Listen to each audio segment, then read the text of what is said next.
Tucker Carlson made a little trip over to Israel with the expressed intent of interviewing the US ambassador to Israel, Mike Huckabee. Now, Huckabee and Tucker had been trading barbs online because of the fact that Tucker, a devout Christian, is not happy about the way Israelis treat Christians in Jerusalem, in the West Bank. Welcome back, folks, and buckle up. We're diving headfirst into the latest Tucker Carlson saga. And trust me, it's a wild ride. The establishment, the media, and maybe even some world governments are trying to spin this one, but we're here to cut through the noise and get to the truth. Tucker Carlson, detained in Israel? Really? Passport seized? No. You know this is going to be good. We're going to break down the most unbelievable moments from this clip and inject some much needed reality into the narrative. Let's get into it and roll the tape. The only Catholic church in Gaza was bombed by the Israelis. And he feels that as the US ambassador to Israel and as someone who purports to be Christian, Huckabee has done nothing to protect the Christian population in the area. And so they were going back and forth about this online. And then finally, Huckabee argued that I think it'd be best if we sat down and had a debate. And so that is why Tucker Carlson, in my opinion, risked his life to go to Israel. And why do I say risked his life? Because Israel assassinates people all the time. Whoa, hold on a minute. Risked his life? Are we serious right now? Tucker Carlson went to interview someone, not storm the beaches of Normandy, folks.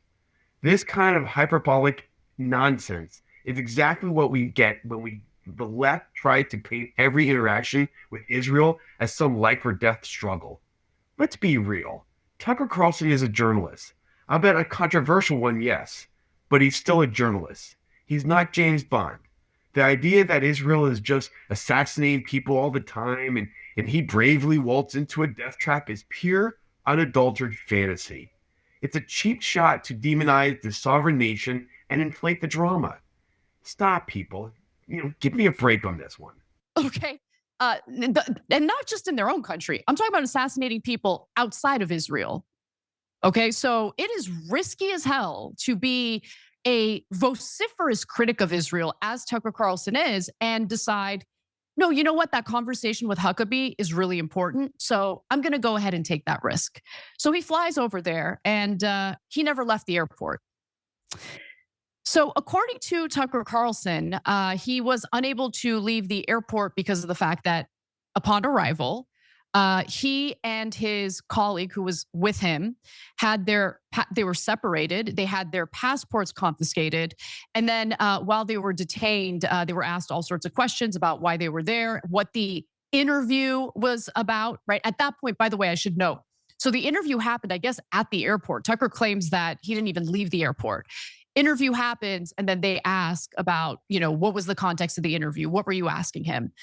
Now, what's hilarious about this story is the fact that the US Embassy in Israel has tried to debunk what Tucker is claiming here. I'll get to their claims in just a second.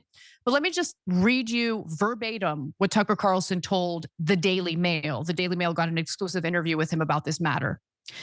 Men who identified themselves as airport security took our passports, hauled our executive producer into a side room, and then demanded to know what we spoke to Ambassador Huckabee about. It was bizarre. We're now out of the country. Now, again, as the Daily Mail reports, before the interview even happened, Carlson had posted a photo on social media, on X, of himself and his business partner, Neil Patel, in front of Ben Gurion Airport. And I'm glad that he did that because it's, sending the world a signal, a little sign. I'm in Israel. Anything happens to me, you know where I've been. At least that's what I think he was doing there. Maybe not. Maybe it was just an innocent posting of a picture and not a big deal at all. But now let's go to what is being claimed by the US Embassy in Israel, which I think is as credible as, I don't know, Ghislaine Maxwell, no credibility at all. I'm not really interested in what you have to say. But to be fair, I'll go ahead and read their debunking of Tucker Carlson's claims. Did you just hear that? Comparing the U.S. Embassy to Ghislaine Maxwell? That's a new level of trust the science, or rather, distrust everything. Look, I get it. We're all a little skeptical of official narratives these days, and for good reason. But lumping the US Embassy in with a convicted sex trafficker is beyond pale. It's a classic move. Discredit the source before they even speak. It's intellectually lazy, and frankly, it undermines any legitimate criticism you might have. You can question their statement without resorting to such absurd comparisons. Let's stick to the facts, not wild conspiracy theories, shall we? So the US Embassy in Israel denied Carlson was detained in a statement, which said that Carlson received the same passport control questions that countless visitors to Israel, including Ambassador Mike Huckabee and other diplomats, receive as part of normal entrance and exit from Israel. It did not. It is not accurate that Israel only was going to let Tucker into the country for the interview. The only engagement the embassy had with Israel about his visit was to coordinate his private plane landing as part of facilitating a seamless visit. Okay, so the argument that no, the terrible way that Tucker Carlson was treated at the airport is just standard operating procedure for us. That this is what we do to everybody. Is that a good thing? Is that supposed to make you look good? That you like separate people who are traveling together, take their passports, and then start asking them probing questions? And we know how Israel feels about journalists, especially those who like to cover their atrocities. And look, the main reason why I want to cover this story is not because it's like, oh, we're so worried about Tucker Carlson. He's fine. He left Israel. He's okay. I wanted to bring this up to ask one specific person, Bill Maher, whether Israel is really the place that people like me can go to feel safe. Am I really going to feel welcome in Israel, Bill Maher? You will. You definitely will, because you're on your knees for Israel day in and day out. But for me, I would venture to say that it would not be a friendly, welcoming place for someone like me. Now, he asked me that question because he was hoping that I would say, "Oh, Tel Aviv is the only capital in the Middle East where someone like me would feel safe, where someone like me can wear a dress and not be harmed in any way." No, I think I would be harmed in Israel. I would not feel safe in Israel. I'd feel safe in Beirut as long as the IDF isn't bombing it, of course. I'd feel safe as an Armenian, even in Istanbul.